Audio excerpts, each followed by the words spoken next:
Hello students, now I am here with my next video on electrostatics for class 12.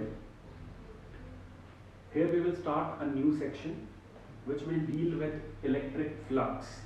Now this is one of the most important section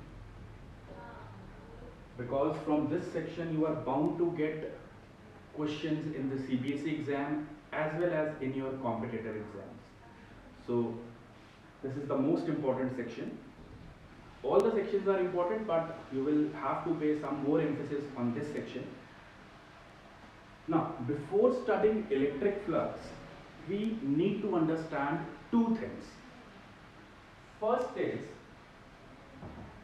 area element and second is area vector. Because these two terms will be very frequently used in electric flux. So before starting electric flux, we need to have the understanding of area element and area vector. Now, what is an area element? Suppose, let me give you an example. Suppose I consider this diary. Okay. So I will call this diary as my area element. Say that it is having length and breadth. So I will call this diary as my area element. This will be called as area element, like this. This is the surface which I have chosen. This will be called as area element. Now, this area element is having two surfaces. One is this one and second is this one. In surfaces पे अगर मैं perpendiculars draw करूं तो एक perpendicular इस तरफ जाएगा और एक इस वाले सरफेस से इस तरफ जाएगा. अगर हम एरिया एलिमेंट को ऐसे रखते हैं तो एक परपेंडिकुलर ऊपर की तरफ टॉप सरफेस से, एक परपेंडिकुलर नीचे की तरफ बॉटम सरफेस से. ये जो परपेंडिकुलर्स हम एरिया एलिमेंट के सरफेस पे ड्रॉ करते हैं, इन परपेंडिकुलर्स को कहा जाता है area vector. Got it? The certain area which I have selected will be called as area element. और इस area element के surface पे जो perpendicular मैं draw करूँगा, that perpendicular will be called area vector. Now some of you might be thinking that area is a scalar quantity, how it will be a vector? Now since the perpendicular to this surface at every point will have this direction, in a particular direction, so it is a area vector. I hope you have got the concept. जो surface में select करूँगा वो area element, उस surface पे जो perpendicular draw किया जाएगा उस perpendicular को क्या कहा जाता है? area vector. ये दोनों terms use होंगे electric flux में. Okay, got it? ये एरिया एलिमेंट और इसके सरफेस पे अगर हम कोई परपेंडिकुलर ड्रॉ करते हैं तो वो क्या हो जाएगा? Area vector. Now we will now move on to electric flux. देखो, इलेक्ट्रिक फ्लक्स बेसिकली क्या है? ये एक ऐसी टर्म है जो हमें आइडिया देती है about energy crossing a particular area. अगर हमारे पास कहीं पे भी कोई एरिया एलिमेंट है, उस एरिया एलिमेंट से कितनी एनर्जी पास हो रही है. Generally most of the books which you will study, you will find the definition, basic definition, that flux is the number of electric field lines passing through a area element. But in general what electric flux basically represents is it gives us an idea about the energy crossing a particular area. Electric flux क्या है? This gives us idea about energy crossing a particular area. एक particular area element में से कितनी energy cross हो रही है, ये हमें कौन बताता है? Electric flux. और how we define it? It is defined as the number of electric field lines defined as the number of electric field lines passing through a particular area element held in the direction of electric field lines. This is the definition. This is how we define electric flux. It is defined as the number of electric field lines passing through a particular area element held in the direction of electric field lines. Now let me give you another example. Suppose if I want to say that, suppose if I assume that in this room electric field lines are moving from my left side to the right side parallel to the surface of ground. Electric field lines इस तरह से left wall से right wall की तरफ जा रही हैं और वो parallel to the surface of ground है. अब मैं क्या करता हूं, इस रूम का इतना सा एरिया सिलेक्ट करता हूं. ये जो एरिया मैं सिलेक्ट कर रहा हूं in the form of diary, this will be called as area element. This will be called as area element. So electric flux क्या है, पूरा रूम इलेक्ट्रिक फील्ड लाइन से भरा है, लेकिन इलेक्ट्रिक फ्लक्स होगा कितनी इलेक्ट्रिक फील्ड लाइंस इस एरिया एलिमेंट के बीच में से पास कर रही हैं. This room may be filled with electric field lines moving from the left wall to the right wall parallel to the surface of ground, earth. But electric flux will be the number of electric field lines which are able to pass through this area element which we have selected. इसे क्या कहा जाता है, electric flux. यही definition मैंने यहाँ पे लिखी.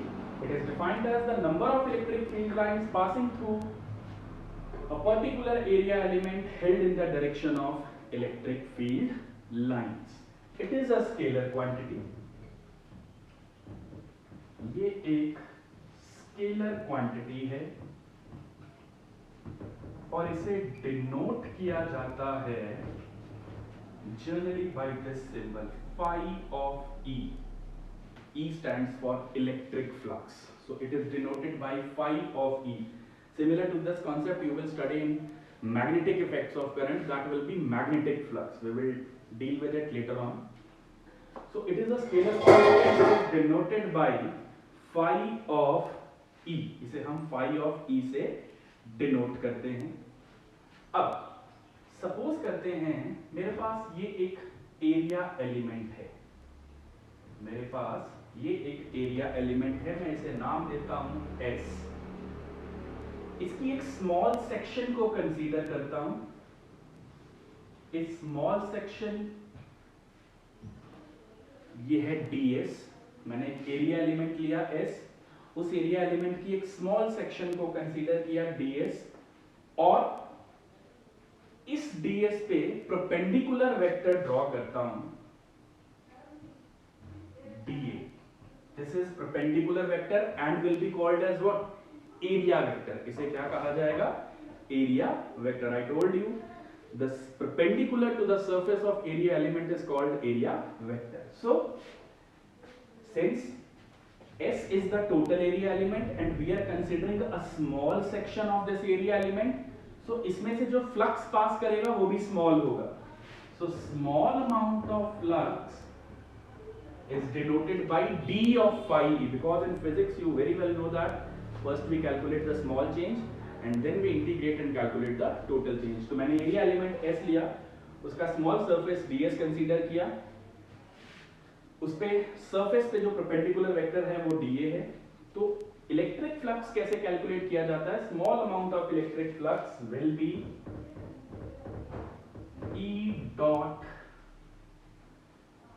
अगर हमने yes E dot D, where dA is the area vector which is perpendicular to the surface. तो फ्लक्स को कैसे लिया जाता है, E dot dA. Now removing this dot, you know that, and since this is dot product of two vectors, and dot product of two vectors is always a scalar. So electric flux is a scalar quantity. So d phi e will be written as EDA cos theta, where this angle theta is always between the direction of electric field lines. हम assume कर सकते हैं ये electric field lines की direction है. ये जो angle theta है ये किस किस के बीच होता है ये अंडरस्टैंड करना बहुत इंपॉर्टेंट है. This angle theta is always between the direction of electric field and the direction of area vector. ठीक है, एरिया एलिमेंट और इलेक्ट्रिक फील्ड की डायरेक्शन के बीच में एंगल नहीं होता है. Angle is always between the direction of electric field and area vector.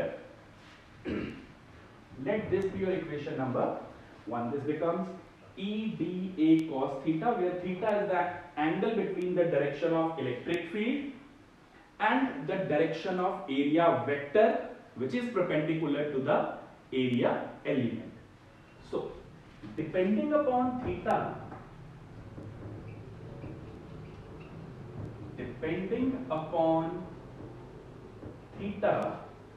we have three cases now. Theta पे डिपेंड करते हुए हमारे पास तीन केस हैं जो कि हम एक एक करके डिस्कस करेंगे. First you note down this concept, then we will move further.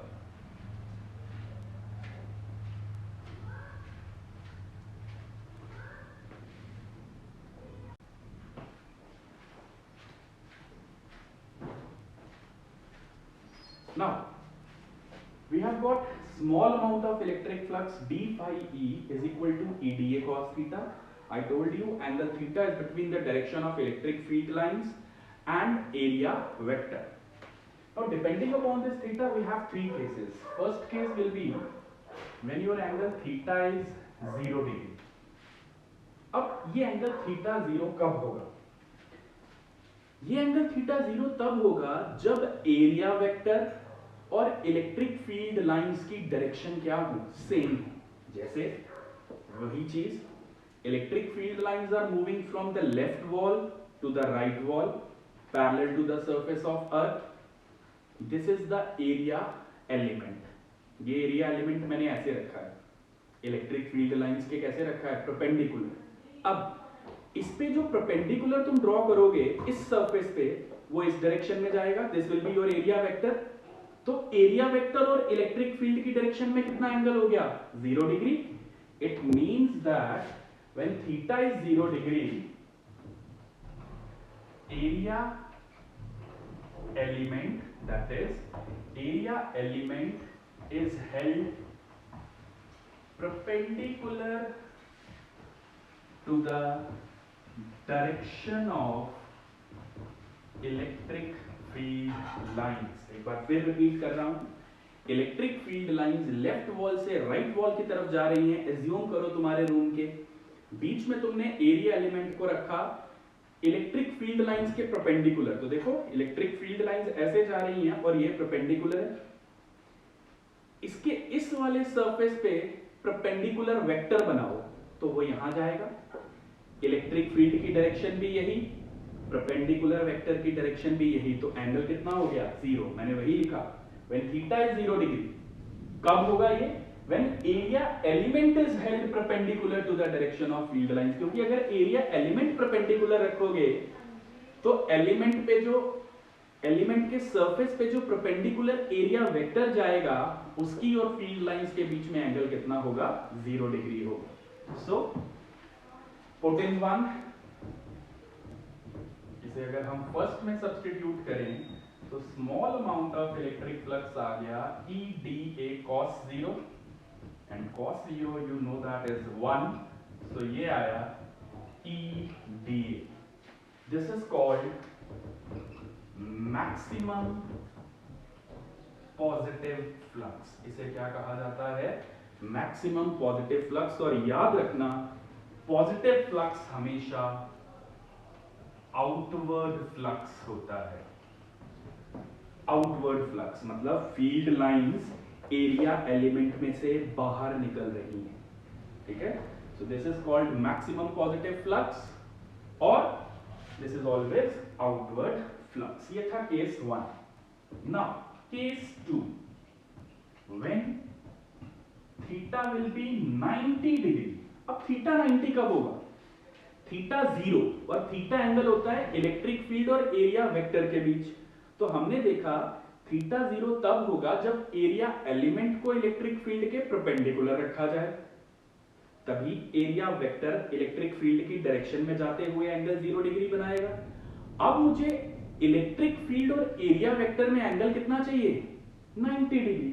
तो उसके लिए मुझे एरिया एलिमेंट को कैसे रखना पड़ेगा?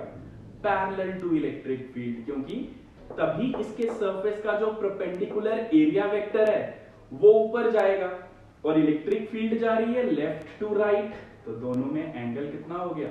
90 डिग्री.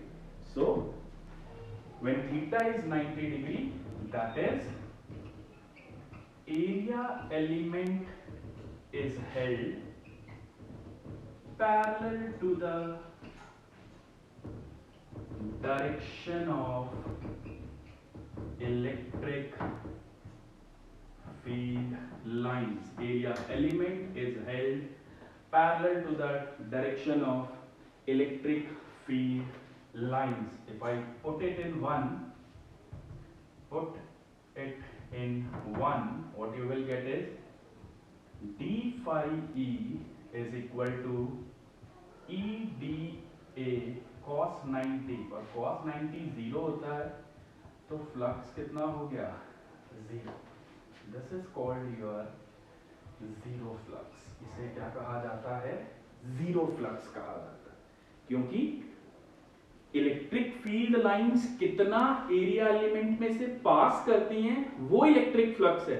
लेकिन जब एरिया एलिमेंट इस तरह से पैरेलल पड़ा है तो इसके बीच में से तो इलेक्ट्रिक फील्ड लाइंस पास हो ही नहीं रही, तो फ्लक्स कितना होगा? 0. मैक्सिमम तभी होगा जब ऐसे, तभी मैक्सिमम फील्ड लाइंस इस एरिया एलिमेंट में से क्या कर सकती हैं? पास कर सकती हैं.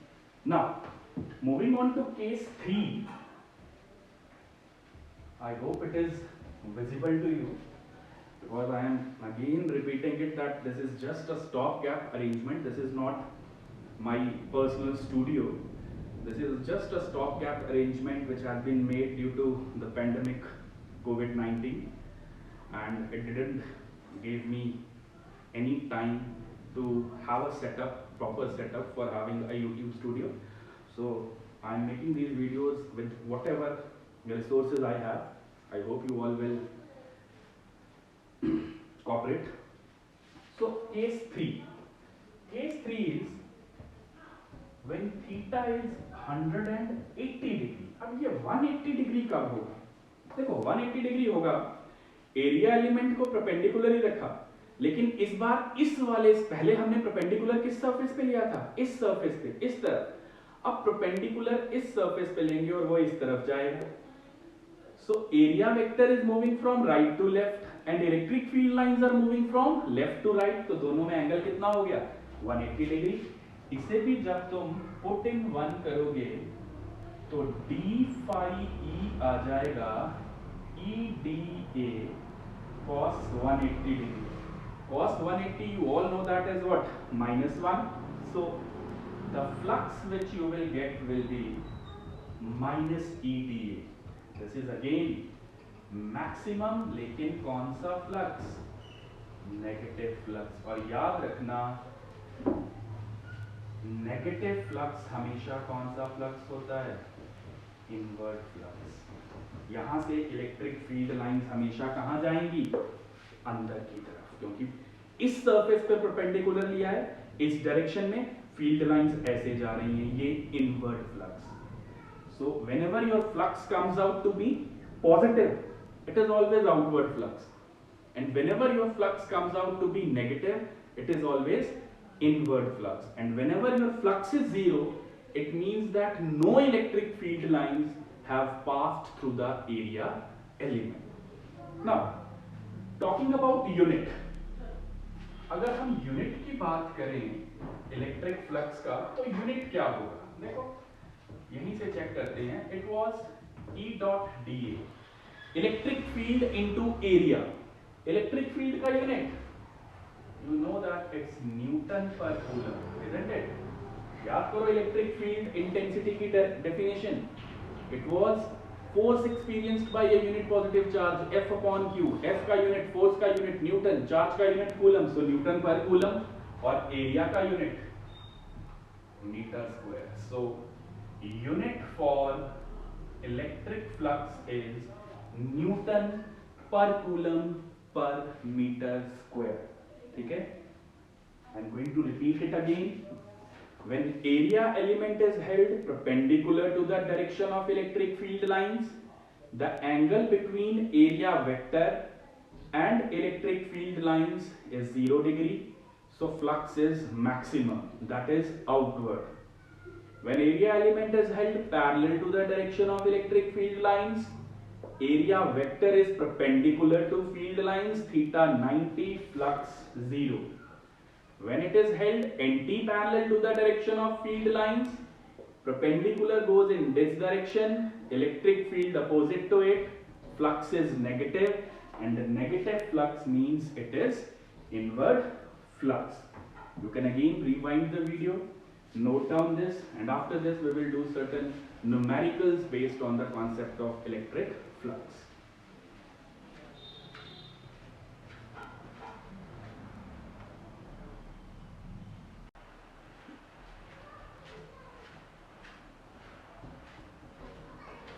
Now, this is the first numerical based on the concept of electric flux.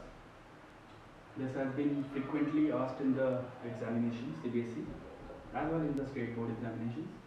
Now, question is, electric field in the given figure is directed along positive x direction. He says that electric field positive x direction में जा रही है and is given by E of x is equals to 5ax plus twice of b, where E is in Newton per coulomb, electric field है, x distance है, metres में है, A और B constants हैं such that A की value 10 Newton per coulomb per metre है और B की वैल्यू 5 न्यूटन पर कूलम है. Calculate electric flux through the cube. Cube में से कितनी इलेक्ट्रिक फील्ड लाइंस पास हो रही हैं और net charge enclosed within the cube. Cube के अंदर चार्ज कितना इनक्लोज्ड है. Figure is given to us, this cube is given to us, this is origin, यहां से साइड ऑफ क्यूब ए हमें 10 सेंटीमीटर दी गई है, इलेक्ट्रिक फील्ड उसने कहा है पॉजिटिव एक्स डायरेक्शन की तरफ है, तो मैंने एरो इस तरफ बनाया है.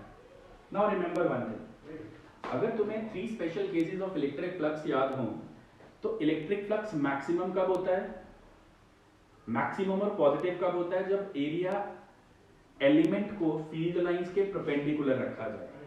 अगर वो पैरेलल होते हैं तो फ्लक्स कितना हो जाता है, 0, क्योंकि अगर एरिया एलिमेंट पैरेलल होगा तो एरिया वेक्टर फील्ड लाइंस के परपेंडिकुलर होगा और cos 90 0 हो जाएगा. तो क्यूब के 6 फेसेस होते हैं, 6 में से यहां इलेक्ट्रिक फ्लक्स के लिए सिर्फ 2 ही फेस काम आएंगे. कौन सा, एक ये राइट वाला और एक ये कौन सा, लेफ्ट वाला, क्योंकि इलेक्ट्रिक फील्ड इस डायरेक्शन में जा रही है, पॉजिटिव एक्स डायरेक्शन में. इसके परपेंडिकुलर सिर्फ यही 2 फेसेस हैं, rest all the faces will be parallel to the electric field lines. और अगर वो पैरेलल हुए तो एरिया वेक्टर और फील्ड लाइंस के बीच में एंगल कितना हो जाएगा, 90, और वो फ्लक्स कितना हो जाएगा, 0. सो याद रखना, if electric field is along x axis and a cube is given to you, तो क्यूब के 2 ही फेसेस इलेक्ट्रिक फ्लक्स में कंट्रीब्यूट करेंगे, एक तो राइट वाला और एक कौन सा, लेफ्ट वाला. मतलब राइट वाले पे ये इलेक्ट्रिक फील्ड की डायरेक्शन, लेफ्ट वाले पे ये इलेक्ट्रिक फील्ड की डायरेक्शन, क्योंकि इलेक्ट्रिक फील्ड हमेशा कहां जा रही है, पॉजिटिव एक्स डायरेक्शन की तरफ. Got it. अब अगर मैं राइट वाले फेस पे एरिया वेक्टर बनाऊं तो परपेंडिकुलर वेक्टर कहां जाएगा, बाहर की तरफ, ये डायरेक्शन हो जाएगी डीए की. और अगर लेफ्ट वाले फेस पे बनाऊं तो एरिया वेक्टर बाहर की तरफ, ये डायरेक्शन हो जाएगी डीए वेक्टर की. इलेक्ट्रिक फील्ड और एरिया वेक्टर में यहां एंगल कितना हो गया बच्चों, 0 डिग्री, और यहां एंगल कितना हो गया, 180 डिग्री. देखो, here electric field is moving in this direction Vector is opposite to it, so angle between area vector and electric field is 180. Here electric field is moving in positive x direction, area vector is also in the same direction, क्योंकि perpendicular हमेशा outward होता है surface के, क्योंकि अगर ये face ले रहे हो तो इसका perpendicular इस तरफ, और अगर ये वाला फेस ले रहे हो तो इसका perpendicular इस तरफ, तो यहाँ एंगल 180 और यहाँ एंगल कितना हो गया 0 डिग्री। अब यहाँ से क्वेश्चन सिंपल हो जाएगा। देखिए सबसे पहले हमें क्या गिवन है, electric field along x axis given है 5ax plus twice of b। here a कितना दिया है 10 और b कितना दिया है 5, यूनिट्स नहीं ले रहा मैं, तो अगर ये वैल्यूज यहां डालते हो तो तुम्हारी इलेक्ट्रिक फील्ड कितनी आ जाएगी 5 into a 50x plus 2 into b 10। ये आ गई electric flux, electric field rather, it's 50x plus 10। अब सबसे पहले मैं राइट फेस का फ्लक्स निकालता हूं। So now flux of right face, क्या फॉर्मूला होता है फ्लक्स का, E डॉट dA। सो EX डॉट dA, डॉट हटाओगे E dA cos थीटा। हेयर राइट वाले फेस के लिए what is angle theta, electric field और एरिया वेक्टर की डायरेक्शन सेम है, तो एंगल कितना हो गया 0 डिग्री। डालो values, flux of right face Ex की वैल्यू डाल दो, it's 50x plus 10 into area, area of cube, एक फेस ले रहे हो तो साइड स्क्वायर आएगा, साइड कितनी दी है 10 सेंटीमीटर, मीटर में चेंज करोगे तो 0.1, तो उसका स्क्वायर लोगे तो 0.1 का square into cos 0 degree. Here what is x बच्चों, ये राइट वाला सरफेस ओरिजिन से कितनी दूरी पे है 10 सेंटीमीटर, 10 सेंटीमीटर मतलब 0.1 मीटर, तो x इज 0.1 मीटर। डालो वैल्यू 50 इंटू 0.1 मतलब 1/10 प्लस 10, ये कितना हो गया 0.1 का स्क्वायर, ये हो गया 0.01, cos 0 कितना हो गया 1, 0 से 0 कैंसिल, 10 प्लस 5 15, तो हमारे पास आ रहा है 15 इंटू 1/100। सो राइट फेस का फ्लक्स कितना आ गया 0.15 Newton per coulomb metre square. ये हमारा राइट साइड का फ्लक्स निकला। एक बार मैं फिर रिपीट कर रहा हूं, इलेक्ट्रिक फील्ड हमें दी गई थी along x axis 5ax plus twice of b, a constant था 10, b कांस्टेंट 5, मैंने वैल्यूज डाली, यहां तक पहुंचा। मैंने तुम्हें बताया कि 6 फेसेस में से सिर्फ 2 ही फेस जो x एक्सिस के परपेंडिकुलर होंगे वही कंट्रीब्यूट करेंगे फ्लक्स में, rest 4 will be parallel to electric field, angle 90, flux 0। तो सिर्फ राइट और लेफ्ट ही कंट्रीब्यूट करेंगे। मैंने पहले राइट का फ्लक्स निकाला, राइट का फ्लक्स आया phi of r is Ex dot dA, dot हटा cos थीटा, Ex की वैल्यू डाली, एरिया साइड स्क्वायर 0.1 का स्क्वायर 0, cos 0 1 होता है। अब राइट वाला फेस ओरिजिन से कितनी दूरी पे था 10 सेंटीमीटर मतलब 0.1 metre, so x is 0.1 metre, x की भी वैल्यू डाली, कैलकुलेट किया, ये हमारा राइट साइड का फ्लक्स आ रहा है। Similarly now we will calculate the flux of left side, फिर हम टोटल और फिर चार्ज कैलकुलेट करेंगे। You pause the video, note down this, then we will move further.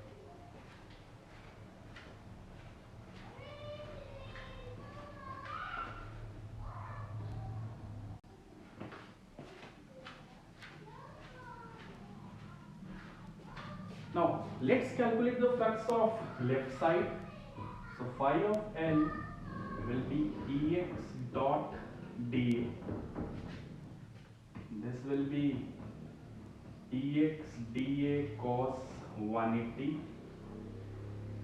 Values डालते हैं 50x It was 50x, yes, 50x plus 10 area अभी भी 0.1 का स्क्वायर और cos 180 कितना हो गया -1.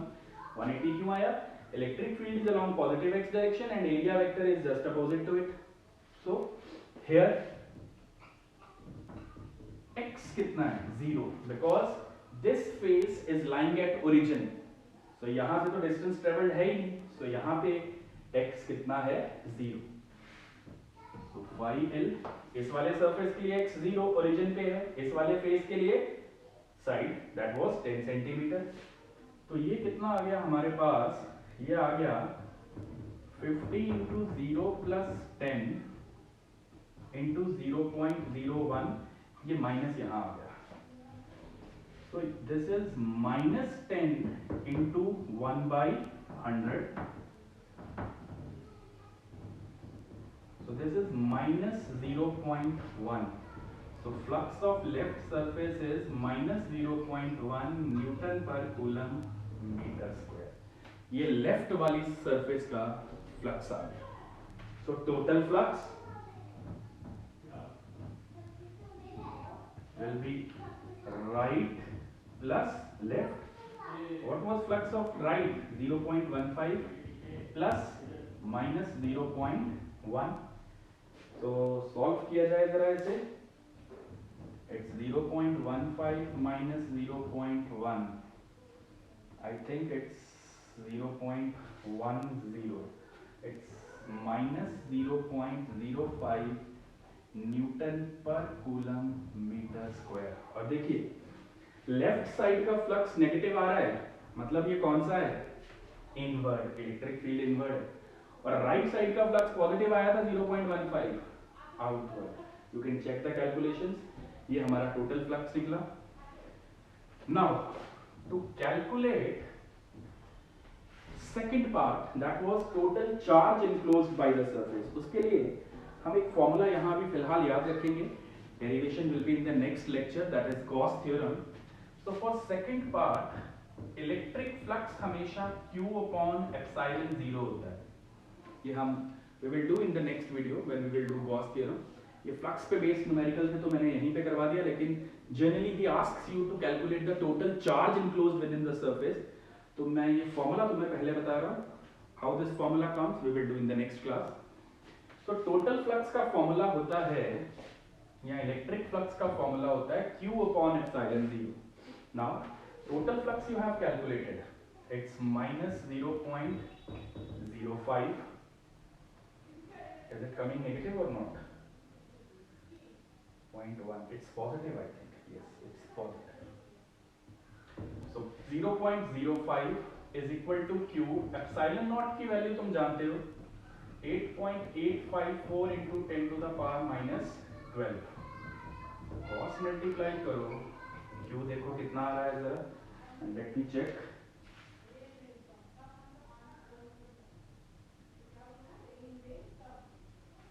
So when you will solve this, approximately you will get 0.44 into 10 to the power minus 12 coulomb.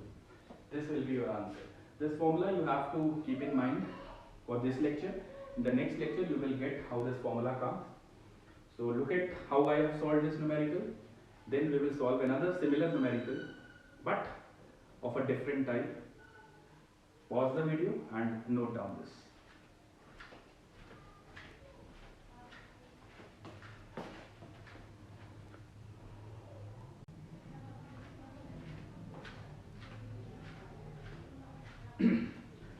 Now we do another question. Rest information is same as that of the previous question. जो पिछले question में दिया गया था सब कुछ वही है, only figure changes. क्यूब इस बार ओरिजिन से a डिस्टेंस की दूरी पे, ठीक है. only there is a slight change in figure, rest all the information remains the same. तो देखते हैं इसे कैसे करना है. चेंज क्या है? यहाँ पर ये राइट फेस, ये left face. In the previous question, the left face of the cube was at origin. Here, the left face is also at a distance of a from origin. और इस बार उसने side दी नहीं है, so we will take it a. Here, A 10 है और B कितना था 5, similar to the previous question. So E हमारा हो गया 50x प्लस 10, 2 5 10 एंड A 10 50, ठीक है। चलिए पहले राइट साइड का, अच्छा पहले इलेक्ट्रिक फील्ड एक्स एक्सिस पे है तो ये E की डायरेक्शन, और यहां से भी एक्स एक्सिस पे E की डायरेक्शन। इसका perpendicular vector outwards DA vector, तो एंगल थीटा कितना 0। इसका परपेंडिकुलर इस तरफ, क्योंकि अगर मैं एरिया एलिमेंट ऐसे ले रहा हूं और ये परपेंडिकुलर इस तरफ और इसका परपेंडिकुलर उस तरफ, क्लियर। सो यहां पर ये TA वेक्टर और यहां एंगल कितना 180 डिग्री। तो सबसे पहले राइट साइड का फ्लक्स निकालते हैं। Now phi of r will be E vector dot dA, dot हटाया EDA cos theta, here right के लिए थीटा कितना 0 डिग्री, E कितना दिया है डालिए values, E is 50x plus 10, इस बार एरिया A है तो एरिया कितना हो जाएगा A square into cos 0, cos 0 1 होता है। Here x कितना है देखिए जरा, राइट साइड ओरिजिन से कितनी दूरी पे है, यहां से यहां तक A और आगे दोबारा A, तो राइट फेस का डिस्टेंस ओरिजिन से कितना हो गया A plus A which is twice of A। डालिए value, phi of r will be 50 into twice of A plus 10 into A square, cos 0 हो गया 1, 50 to the 100, ये हो गया, दिस इज कितना आ गया हमारे पास, ये आ गया 100A plus 10 into A square. तो ये कितना हो गया, कहीं A की वैल्यू गिवन तो नहीं है, let me check this in the question. नहीं, the value is not given to us, so this will be 100A cube plus 10A square। ये हमारे पास राइट साइड का फ्लक्स आया कितना 100A cube plus 10A square। This was the flux of right side. Now let's calculate flux of left side। Flux of left side मैं अब थोड़ा सा direct कर रहा हूं, कितना हो जाएगा 50x प्लस 10 इंटू ए स्क्वायर इंटू कॉस 180, कॉस 180 होता है -1, माइनस यहां आ गया, तो x कितना है लेफ्ट फेस के लिए, ओरिजिन से लेफ्ट फेस की दूरी a, तो ये सिंपली आ गया 50a प्लस 10 इंटू ए स्क्वायर। तो ये कितना हो गया, लेफ्ट साइड का फ्लक्स हो गया -50A cube minus 10A square, ये हमारा लेफ्ट साइड का फ्लक्स आ गया। यहां तक नोट डाउन कीजिए, then we will move further.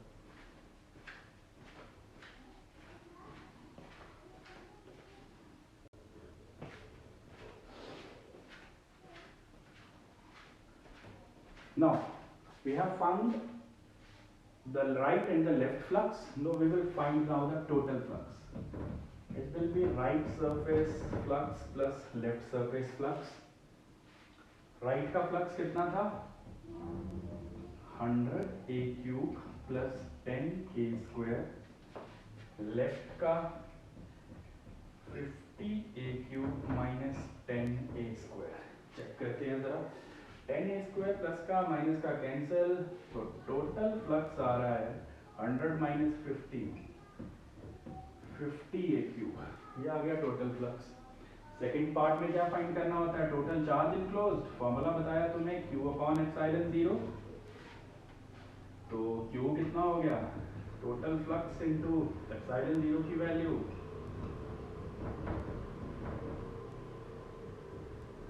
या क्योंकि क्वेश्चन जनरल में है तो let it be epsilon 0, total flux कितना था 50 epsilon 0 A cube, this is the charge, इतने कूलम चार्ज होगा और ये Newton per coulomb per meter square. Note down this, then I will give you a question for practice.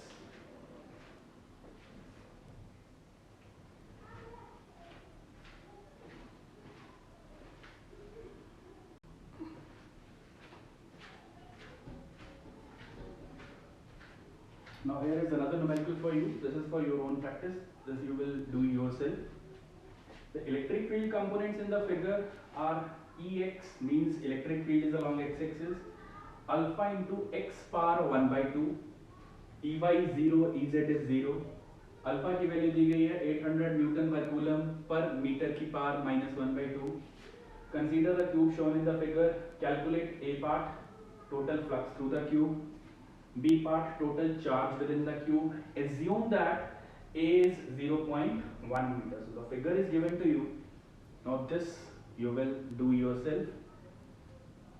First solve it and then I will give you the answer for this.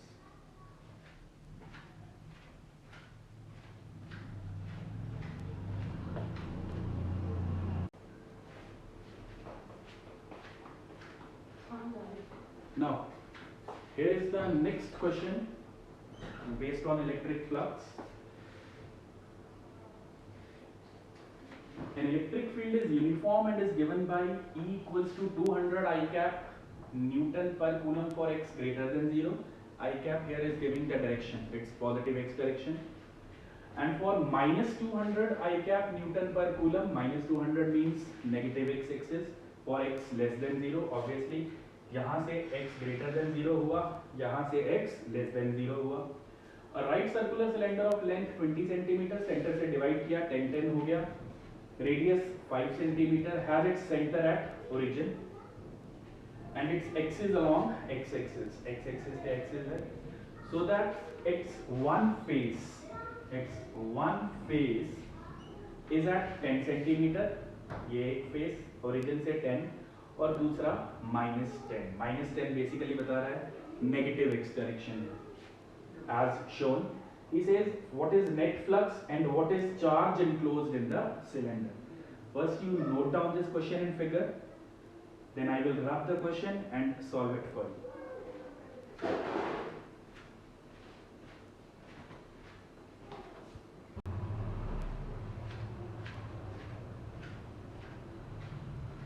Now I will solve the question for you. Now look, in the earlier questions we dealt with cube. Now it is a cylinder, and cylinder is having three faces. अगर मैं इसे cylinder कहूँ इस तरह से, तो इसके तीन surfaces हैं. एक ये top वाला, एक ये bottom वाला और एक ये center वाला. तो यहाँ पे cylinder को कुछ इस तरीके से रखा गया है. तो ये आ गया हमारा surface 1 of cylinder, ये आ गया surface 2 of cylinder और ये center वाला आ गया surface 3 of cylinder. ठीक है. इलेक्ट्रिक फील्ड ये इस तरफ, ठीक है, ये इलेक्ट्रिक फील्ड इस तरफ, सेंटर वाले से भी इस तरफ. इसका परपेंडिकुलर वेक्टर देखो, सिलेंडर इज लाइक दिस. इस सरफेस का परपेंडिकुलर ऊपर, इस सरफेस का परपेंडिकुलर नीचे और इस वाले का आउटवर्ड्स. तो ऐसे लेटा दो सिलेंडर को. इस वाले सरफेस का परपेंडिकुलर DA बाहर, इस वाले सरफेस का परपेंडिकुलर DA बाहर और सेंटर वाले सरफेस का परपेंडिकुलर DA कहाँ गया? ऊपर की तरफ. तो यहाँ पे एंगल कितना? 0. यहाँ पे एंगल कितना? 180 और यहाँ पे एंगल कितना? 90. तो सेंटर वाले सरफेस S3 का कंट्रीब्यूशन फ्लक्स में क्या हो जाएगा? 0. जैसे मैंने तुम्हें I told you that in cube only 2 surfaces will contribute in flux, rest all 4 will be 0. Here only the 2 side circular cylinders will contribute, central part will have no contribution in the flux क्योंकि उसके लिए angle 90 हो रहा है और flux कितना हो जाएगा? 0. सो अगर मैं इसे राइट कहूँ और इसे लेफ्ट और इसे मिडिल कहूँ, तो सबसे पहले हम राइट का फ्लक्स निकालें. E dot dA, E in the question I think for x greater than 0 is 200. I cap सिर्फ डायरेक्शन बता रहा था। डी एरिया, सर्कल का एरिया, सर्कुलर शेप है, pi R square, pi multiplied by R, 5 centimetre है radius, तो ये हो गया 0.05 का स्क्वायर